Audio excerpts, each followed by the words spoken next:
So far we have discussed about three polyatomic ions that are carbonate, sulfate and nitrate.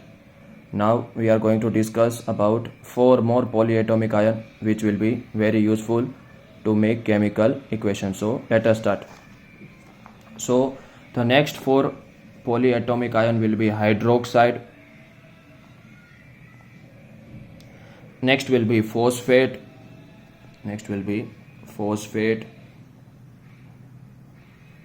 ammonium and the last will be hydrogen carbonate. We had already discussed about carbonate. Now what is hydrogen carbonate we'll discuss in some time. Okay, so the formula for hydroxide is OH. You are writing sodium hydroxide, potassium hydroxide, magnesium hydroxide, but you don't know what will be the formula for magnesium hydroxide. It will be MgOH2 or Mg2OH. So it will be helpful to know that. Phosphate, so the phosphate is PO4. We need to write the charge of hydroxide.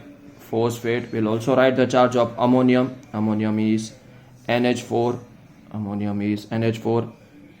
Now what is hydrogen carbonate? Suppose you add hydrogen to carbonate. The formula for carbonate is CO3. Now suppose you are adding H to it. Then it will be hydrogen carbonate.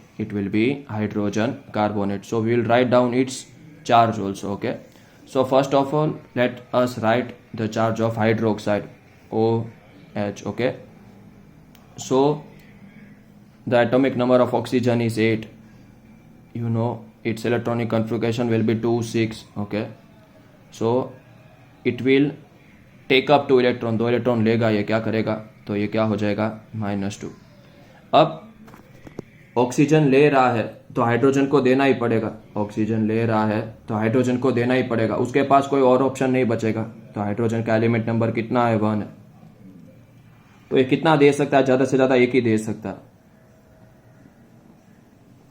हमने starting में discuss किया था कि hydrogen is a non metal. एक non metal है, electron लेता है, देता नहीं. लेकिन यहाँ पे उसको देना पड़ेगा. उसके पास कोई और ऑप्शन बचा नहीं है. he don't have any option left. So -2 + 1 that will be -1. और -1 होता है तो सिर्फ माइनस लिखा जाता है, 1 नहीं लिखा जाता है. तुमको समझाया. Okay, phosphate PO4. तो हमने डिस्कस किया एक ऑक्सीजन कितना लेता है, 2 लेता है, -2.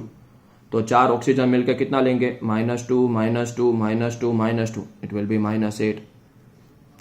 ये ले रहा है तो इसको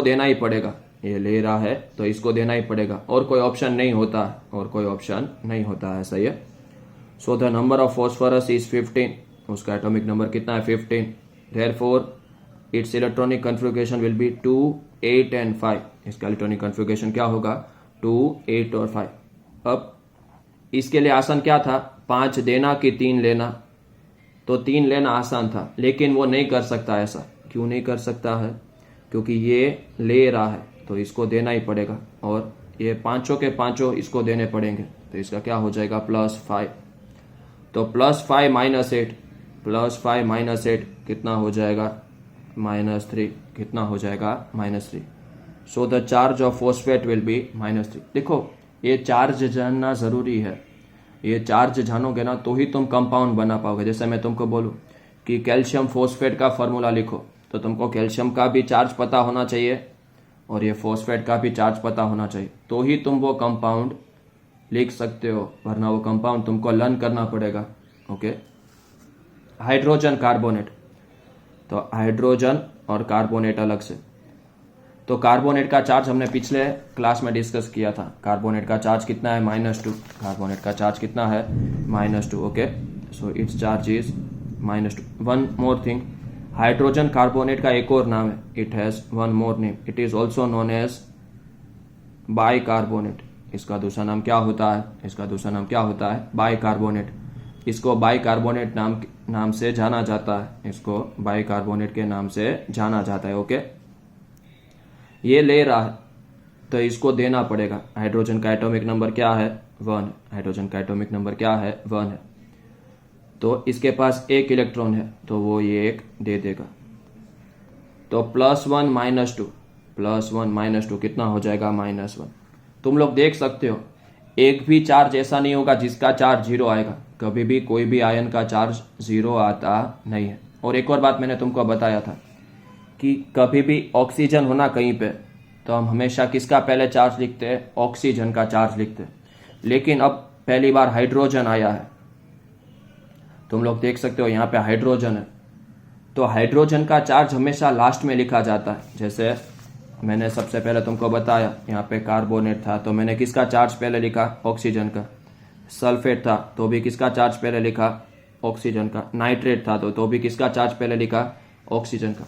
ऐसे अगर हाइड्रोजन हो तो हाइड्रोजन का चार्ज लास्ट में लिखा जाता है, पहले दूसरे एलिमेंट का चार्ज लिखा जाता है। तो nitrogen, so the number of nitrogen will be 7। तो उसका इलेक्ट्रॉनिक कन्फिगरेशन क्या होगा?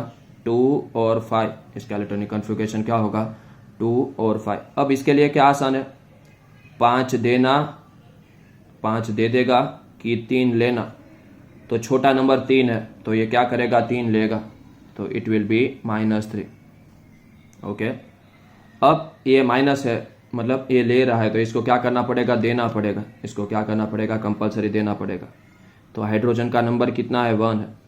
उसके पास कितना इलेक्ट्रॉन होता है? 1 होता है। तो वो क्या कर सकता है? वो 1 ले सकता है। वो क्या कर सकता है? 1 इलेक्ट्रॉन ले सकता है, या 1 इलेक्ट्रॉन दे सकता है, या 1 इलेक्ट्रॉन ले सकता है। लेकिन यहाँ पे नाइट्रोजन ले रहा है तो इसको मजबूरन देना पड़ेगा। He need to give the electron. तो 1 हाइड्रोजन कितना देगा? 1 देगा। तो 4 हाइड्रोजन कितना देंगे? 4 देंगे। -3 + 4, so it will be +1। It will be +1। तो यहाँ पे 10th के लिए जितने पॉली एटॉमिक आयन जरूरत है ना, वो सारे के सारे पॉली एटॉमिक आयन खत्म होते हैं। In next lecture will make compound with the help of this poly atomic ion. ये पॉली एटॉमिक आयन की मदद से हम अलग अलग कंपाउंड बनाएंगे। Thank you.